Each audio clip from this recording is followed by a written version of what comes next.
Welcome everyone to my audio video, and today I'm going to talk about AP, also known as analysis paralysis. Now if you don't know, analysis paralysis is when you take way too long on your turn because you're analyzing and thus you're paralyzed, you're not doing anything, you're just sitting there thinking, and generally board gamers really hate this. In general, it's pretty easy to see why people hate this. When you're taking your turn, everyone else is just kind of watching you for the most part. In most games, they could possibly be anticipating what you do and get excited, but if you take too long, that wears off. Or they could possibly consider what they're going to do on their turn, but of course, eventually they're going to run out of things to do except look at you. Anyway, I'm not going to get into what constitutes AP. It varies from group to player to the game. Most people have a reasonable expectation of how long you're supposed to take, but that will vary from game to game. No, what I'm really going to talk about is tips, helps. If you're someone who suffers from AP, maybe I can help you. In my group, I'm generally known as someone who doesn't take very long on their turns for the most part, and thus that qualifies me on the internet to help people out. So here I am. Now, I want to add a disclaimer that I'm not really an expert in anything related to this, psychology, or I'm kind of an expert in board games, self proclaimed, but, you know, these things might work differently for different people. So, take everything with a grain of salt. Just try things out if you think it'll help, and hopefully it does. All right, so with that in mind, let's get to my first tip. Okay, so if you suffer from AP, my first tip for you is don't care. And what that means is there's a reason why you AP, isn't there? Nobody APs if they're just going around willy-nilly. You have analysis paralysis because you really care. You want to make the best move, and you take the time to really think of the best move. Perhaps you have like a fear of failure. No one wants to make the wrong move. No one wants to, make a mistake, right? But if you care too much, if you're too paralyzed, if you're too anxious, then you're going to take a long time on your move, and that's what's causing the AP.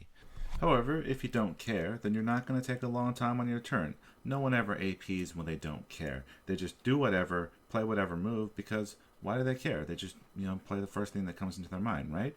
So that leads to a bunch of other problems, which is why I'm changing the rule, because I purposely made it really harsh just to kind of get the point across, but really, the way to phrase it is, don't care so much.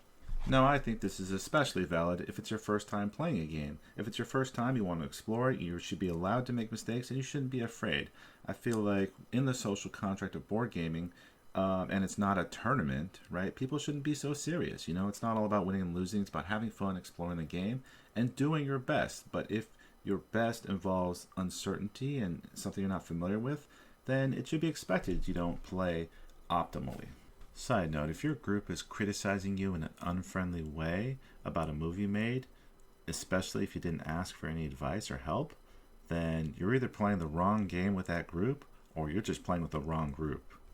Anyway, on that cheerful note, let's get to tip number 2, which is don't lose focus.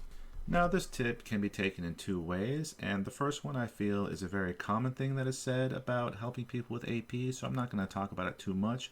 But in general, when it's not your turn, you should be focusing on the game.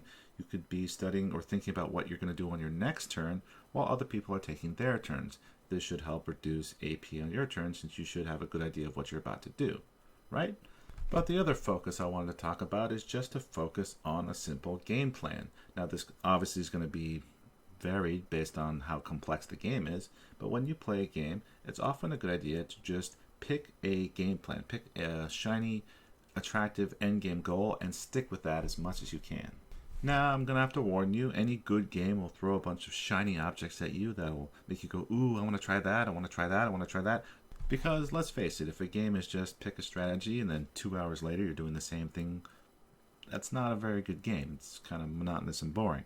But for you, for Mr. AP and sticking with the strategy, don't fall for it. Don't go for the shiny. Stick with what you can and execute that as quickly and as efficiently as possible. This should narrow down your choices, which means less thinking and less AP. Unless, of course, the choice is really shiny. I mean, like, you can't pass that up. Anyway. Tip number 3 is a bit of an oddball, but I encourage you to possibly take notes or use whatever device you may need to help you calculate things faster. Now, right off the bat, some players aren't going to like you note taking because they find it an unfair advantage or against the spirit of the game, especially games that rely on hidden information or, relying on trying to remember what people are doing, paying attention kind of thing. They might object. But if you say, okay, I won't take notes, but I might take a really long time on my turn, then that'll stop them complaining about one of two things, and you just go with the other. But yeah, if you need or want a tool that'll help you calculate things faster, such as notes or maybe a calculator or even a strategy guide, then I say go for it. Let the other people at the table know, and you should be all good. But speaking of strategy guides, that leads right into my next point, which is tip number 4. Don't be afraid to ask for help. So chances are, if you're APing and the other players at the table are getting annoyed, there's a good chance they have a suggestion or an idea of what you should be doing. If they could not figure out or have no idea what you should be doing, then there probably will be more understanding if you're taking a long time on your turn, because it's confusing to them as well. So if you're having trouble on your turn, why not ask for help? As long as it's not a tournament or something like serious, then everyone's there to have fun. Everyone should be willing to help you out for the most part. Now, this comes with a few caveats, of course. We all know that person who will help you out, but will help you out in the manner that helps them out the most as well. They're not really objective. And while there's no obligation to be objective, that's kind of messed up. But still, in general, you probably want to ask the person that benefits the least from controlling your move, essentially. And that's usually the person that went right before you. Usually in a turn-based game, the person that went right before you is affected the least by any actions you do, since they have to wait for the other player's actions as well. Also, if you ask the person that's going right after you, after they help you, and you finish, then it's their turn, and then they have to start over thinking about whatever they were thinking about. So that's a little rude, right? Anyway, the point is, asking for help should be an option. Just know that it might introduce some politics, negotiation, or a few other negatives into the game. But that's got to be better than everyone just sitting around staring at you mad, right? So on to tip number 5, and tip number 5 is do your homework. And you may be sitting at home thinking, homework? What is this, high school? First of all, I have no idea who's watching this. They could be any age. It's totally valid for high schoolers to play board games, so, check that question. But that aside, if you know you're going to play a board game a lot, such as you really, really like it and you want to play it as much as possible, or you know it's a favorite of the board game group that you're in, and so you're going to see it a lot, then it's totally on you to do a little homework and be ready for the game. Perhaps there's an app version or an online version of the game where you can play on your own and get better. Thus, you'll be more familiar with the strategies and you won't take very long on your turn. Maybe the game has a solo variant and you can play that on your own.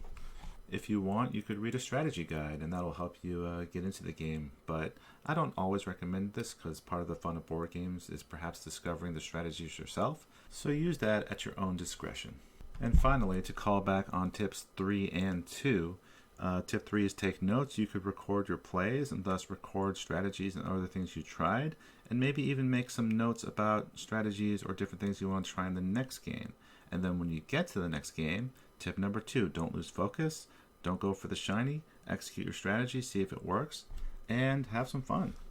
And that's my list. Hopefully you got something from this. If not, maybe you're already a master expedient player. But either way, I hope you enjoyed the video. And as always, thanks for playing along.